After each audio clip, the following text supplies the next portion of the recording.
नातेसंबंध हा टॉपिक तुम्हाला शिकायचा आहे. त्यामध्ये ना बेसिक गोष्टी माहित पाहिजे. 60 सेकंदामध्ये तुम्हाला मी सांगणार आहे.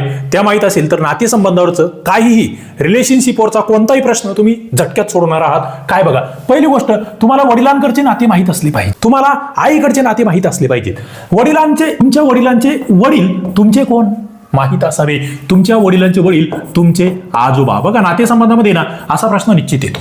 पुढे तुमच्या वडिलांची आई तुमची कोण आजी. तुमच्या वडिलांचा भाऊ तुमचे कोण काका किंवा चुलते. हाही शब्द येतो. ऑप्शन वेगवेगळे येऊ शकतात. तुमच्या वडिलांची बहीण तुमची कोण आत्या. हे तुम्हाला माहित असलं पाहिजे. वडिलांकडचे हे 4 नातेसंबंध माहितच असावेत.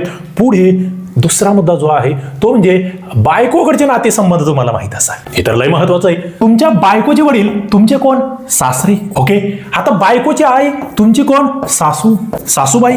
आत्याबाई म्हणतात तुम्ही, पण सासूबाई. पुढे बायकोचा भाऊ जो असतो तो तुमचा मोठा असेल तर त्याला आमच्याकडे मेहुणा म्हणतात आणि लहान असेल तर त्याला आमच्याकडे साला म्हणतात. तुमच्याकडे काय म्हणतात? मोठी असेल तर मेहुणी आणि लहान असेल तर साली. ओके, एवढं इथे माहीत असलं पाहिजे. आणि पुढचा मुद्दा या ठिकाणी जो आहे तो म्हणजे तुमच्या इम्पॉर्टंट कीवर्ड्स तुम्हाला माहिती. कजन म्हणजे ते नातं तुम्हाला माहित असं. कजन म्हणजे बाबा त्याच्यामध्ये चुलत भाऊ, आते भाऊ, मामी भाऊ, मावस भाऊ हे सगळे येतात कजन या शब्दामध्ये. स्पाऊस म्हणजे काय, पत्नी किंवा बायको, ते तुम्हाला माहिती आहे. सिबलिंग्स हा एक महत्वाचा शब्द इथे असतो. सक्क भावंड असेल ना, सख्खे आणि चुलत, ते सख्खे जे असते का त्याला सिबलिंग्स म्हटले जातं. हे कझन म्हणजे चुलत मध्ये येतं. लक्षात ठेवा. नेफ्यू आणि नीस, भाची आणि भाचा म्हणजे बहिणीचे मुलं जे असतात त्यांना आपण ते म्हणू शकतो. त्यानंतर सन इन लॉ हे तुम्हाला माहित असलं पाहिजे. जो जावई असतो ना त्याला सन इन लॉ असं म्हटलं जातं. काही वेळेस इंग्लिश कीवर्ड सुद्धा माहित असावे.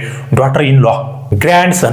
डॉटर इन लॉ म्हणजे सून, ग्रँडसन म्हणजे नातू, ग्रँड डॉटर म्हणजे नातं, ग्रेट ग्रँडसन आणि ग्रेट ग्रँडफादर. बघा, ग्रेट ग्रँडसन म्हणजे पंतू आणि ग्रेट ग्रँडफादर म्हणजे पंजोबा. एवढं माहित असावं, तुमचे उत्तर बरोबर येतील.